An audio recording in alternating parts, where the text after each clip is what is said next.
Hi, I'm Martin Graf from Financial Literacy, but today I want to talk you through why it's important to consider the structure where you buy your assets now and in the future when you think about your retirement.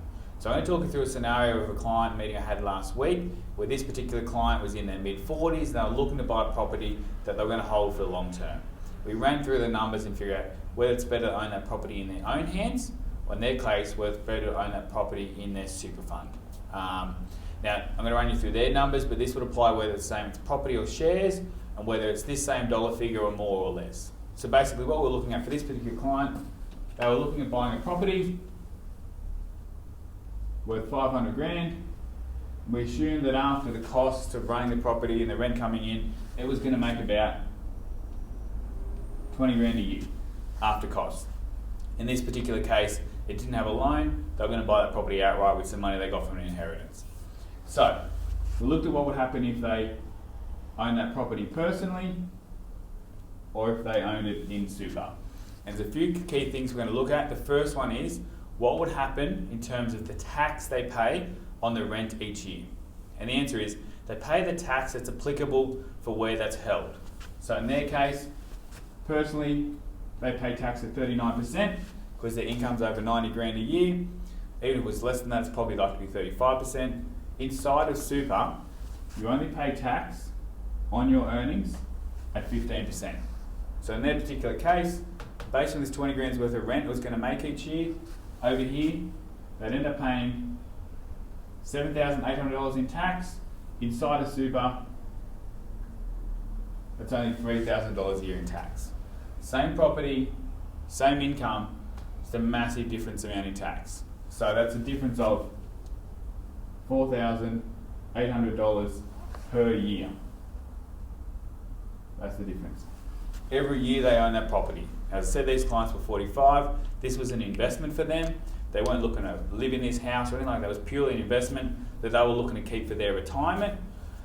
And we just thought, well, what's the best place to purchase that? And clearly you can see when they're saving nearly 5 grand a year, this client was probably going to hold it for at least 10, 15, maybe 20 years. You add that up, 10 years it's basically 50 grand, 20 years it's 100 grand. Now, the next thing we talked about is what happens when they retire with this property, assuming they keep this property for the future. If they kept that personally, they'd personally keep paying some tax on that property because they've got some other assets in their own hands into retirement. So they might not pay as much of this tax if they're not working anymore, but they're going to keep paying tax well into retirement on the earnings of that property. Somewhere between probably 4 grand and 8 grand a year for as long as they hold that property into retirement. If they own that property in super into retirement, what happens when you're aged over 60 and you retire, or if you're age 65, whether you're working or not, the tax rate in your super fund drops from 15% to nothing. So they could keep owning this property, earning 20 grand a year in rent, or whatever that number grows to by that point in time, and pay nothing in tax on the earnings on that property. So versus probably somewhere in the vicinity of 4 to 8k personally. So let's say own that till they're 70 or 80 or something like that. You can see again, it's a large amount of tax that they'll be paying for the rest of their lives if they own it personally versus inside a super. So that's tax you're paying while you're working, and then this is tax you're paying when you have retired. Thirdly, and the biggest thing for this client is we talked about, well, what would happen in terms of capital gains tax? So capital gains tax is when you own a property for a long period of time and you sell it, you end up paying tax again in the name that you hold that property in. So we ran through a scenario, let's say they held that for about 20 years. Let's say that property grew from 500,000 to being worth $1 million. They bought it for 500, worth $1 million. They made 500 grand. If they own that 500 grand personally, own that property personally, they pay tax on half of that, which is 250 grand. At their tax rate of 39%, that equates to $97,500 in tax they pay when they sell that property. 100 grand basically out of $1 million when they sell that property. If they own that property in super and they sell it when they're working, they only pay tax at 10%. So on 500 grand it would only be 50 grand in tax they'd have to pay. But if we could plan it and they sold it when they retired, the amount of tax they would pay on that $1 million property they just sold would be zero. They pay no tax. Make $500,000 and pay no tax. So potentially, there's $100,000 saving just by having it owned in their super fund when they sell it and if they're retired. Now, unfortunately, we can't just wait and transfer it in the last minute. It has to be bought in the right name at the start. So when you add that up, $5,000 a year they're saving in tax here. In retirement, they'd be saving potentially another $4,000 to $8,000 a year every year they own it into retirement.